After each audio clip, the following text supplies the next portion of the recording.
ఇహ అంధత మిశ్రమ నరకం. అంటే కొంతమంది అంధులు ఉంటారండి. ఓకే.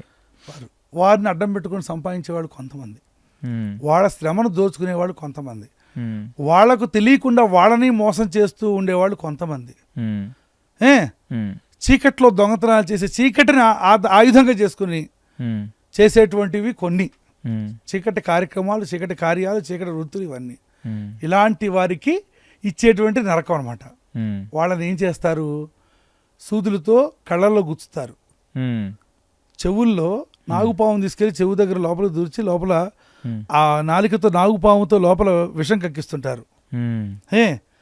ముక్కు దగ్గర తీసుకొచ్చి ఎండ్రకాయలతో కుట్టిస్తూ ఉంటారు, ముక్కు కరిపిస్తుంటారు. అది తేళ్లు తీసుకొచ్చి పెదాలకు అంటిస్తూ ఉంటారు. ఓకే. తేళ్ళని కళ్ళ మీద తీసుకొచ్చి ముళ్ళ చెట్లను తీసుకొచ్చి కంప ఉంటుంది, ఆ కంపతో గీరుతూ ఉంటారు కంటిని. ఆ కన్ను గుడ్డు లోపల నుంచి రక్తం కారుతూ ఉండాలి. ఇంత కఠినమైన శిక్ష ఉంటుంది.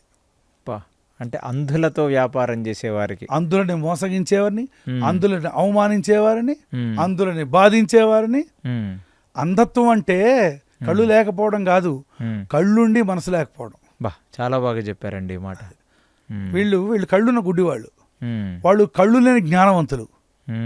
మీరు చూసారా, గుడ్డివాళ్ళు అని అంటాం కానీ అలా పదం వాడకూడదు, అందులోనే వాడాలి.